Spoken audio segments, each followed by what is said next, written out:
In today's session, we are going to continue our discussion on the topic motion. Before we actually begin today's session, let us recall the things that you have learned in your previous class. First important thing that you have discussed was distance and displacement. Is it? What is the main difference between the two? They both are the measurement of length, but one is a scalar quantity and other is a vector quantity. Distance is a scalar, whereas displacement is a vector quantity. After the same, you have learnt about speed, how to calculate speed and the average speed and the various methods by which you can find the average speed. And in that session itself, we have learned that speed is a scalar quantity.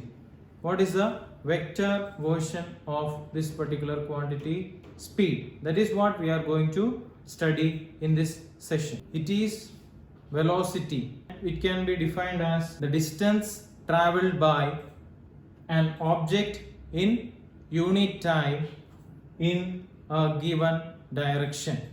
If you are just recalling the definition of speed, you have seen that it is distance traveled by an object in unit time. That was the definition of speed, whereas here we are including another term, that is the direction, in a given direction.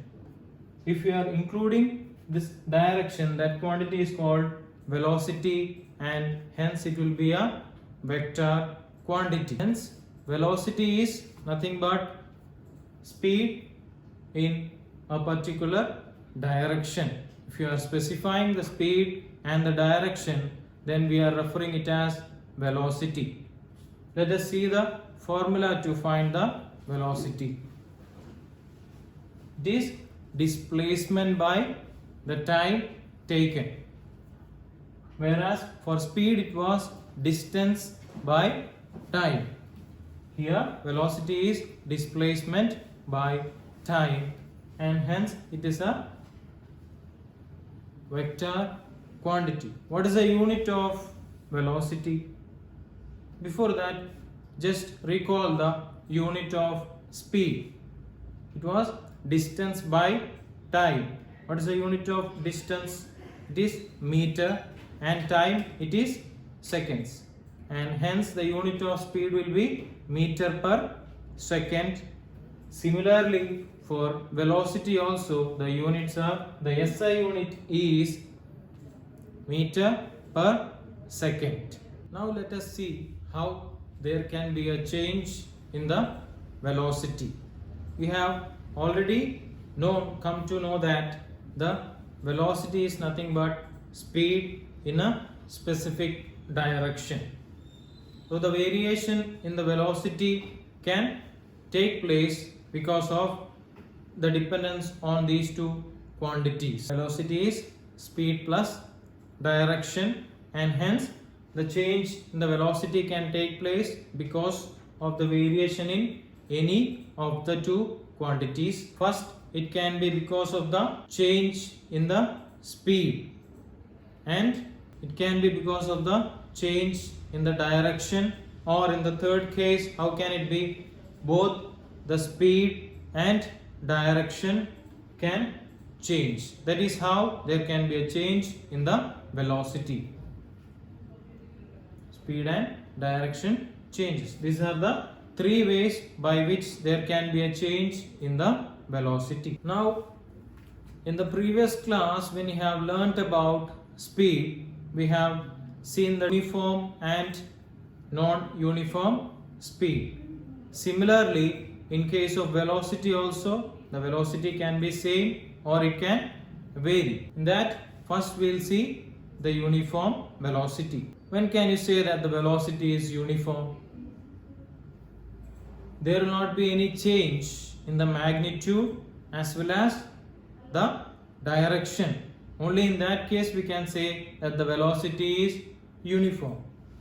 Let us see an example.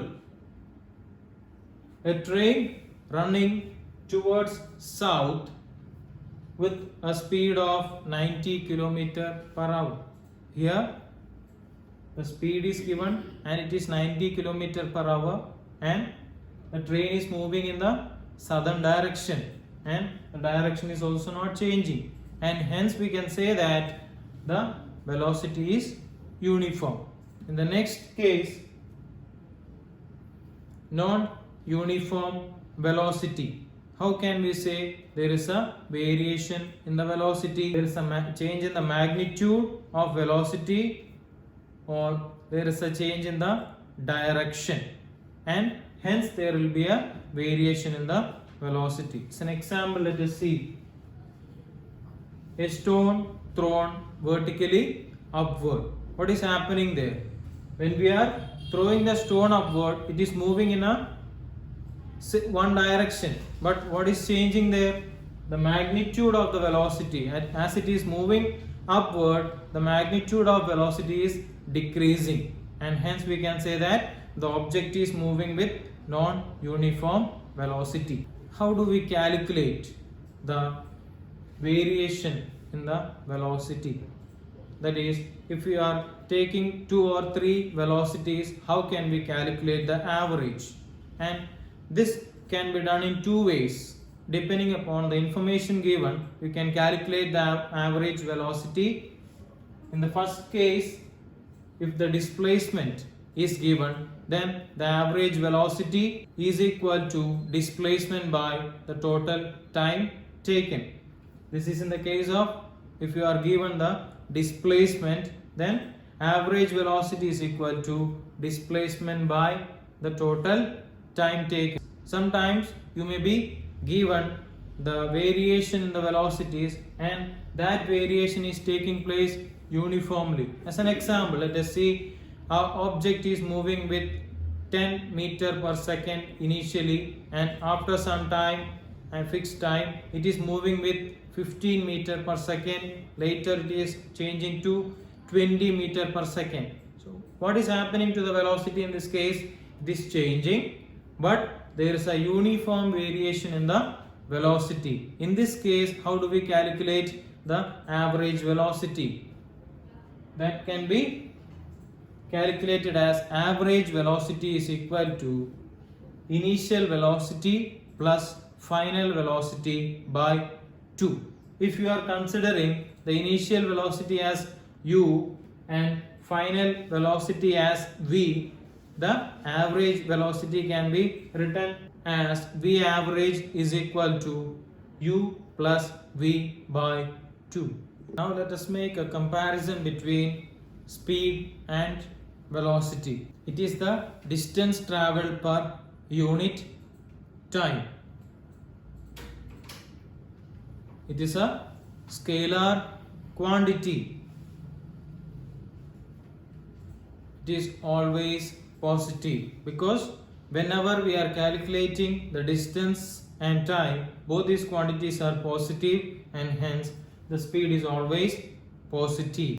Average speed of a moving object cannot be 0. Whenever we are calculating the average speed, it can never come out to be 0. Whereas in the case of velocity, it is the displacement per unit time. Whereas the distance by per unit time is speed, and velocity is displacement per unit time. Is it a scalar or a vector? It is a vector quantity. It is a vector quantity. What can you say about the values that it can attain? Is it always positive? Can it be negative or 0? Yes, it can be positive, negative as well as 0. And what about the case of average velocity? Is there any possibility for it to be 0? Can it be? Yes, it can be 0. Here is a question, a numerical based on the calculation of average speed and average velocity, from which we can easily know about the variation of the two. Usha swims in a 90-meter long pool. She covers 180 meter in 1 minute by swimming from one end to the other end and coming back along the same straight line. Find the average speed and average velocity. What is happening here? Usha is swimming in a pool of length 90 meter. She covers 180 meter. How can that be 180 meter? How is it possible? She has to move from one end to the other end and then return back to the same position. And she comes back along the same straight line. Only in that way she can cover the 180 meter. And the time taken for this journey is 1 minute. And we are asked to calculate the average speed and average velocity. In this particular problem, what is the formula that we have to apply to find out the average speed?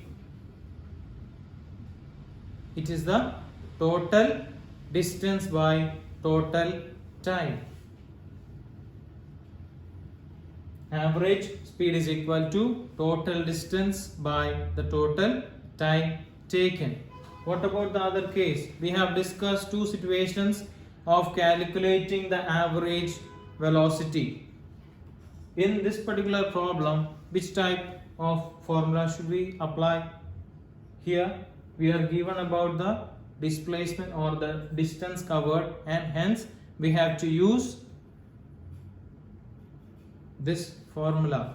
Average velocity is equal to displacement by the total time taken. Let us calculate the average speed. What is the total distance covered? It is 180 meter.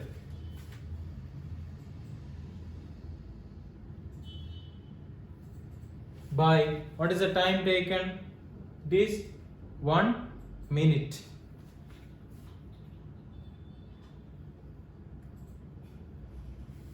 But when we make our calculations, the result should be in speed should be in meter per second.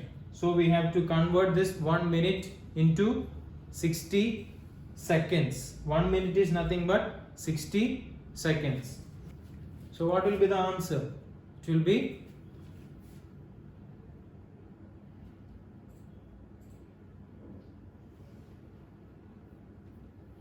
3 meter per second.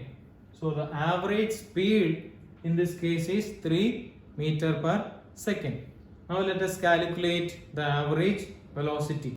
What is average velocity?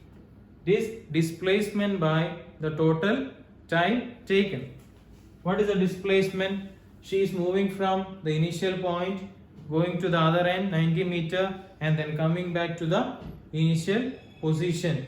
So the displacement in this case will be what? Will it have a value?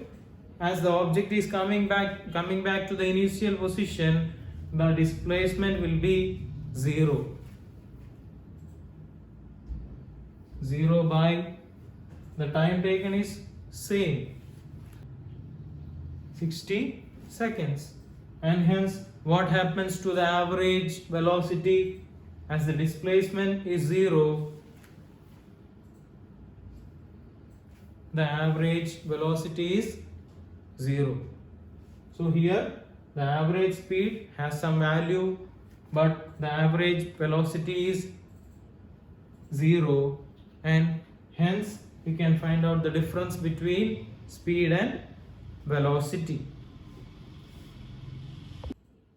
Let us see the things that we have covered in this session. We have seen what is the velocity, the definition of velocity, uniform and non-uniform velocity, difference between speed and velocity, and at the end calculation of average velocity and also average speed, and the variation between average speed and average velocity. So based on this particular topic, there are two numericals given.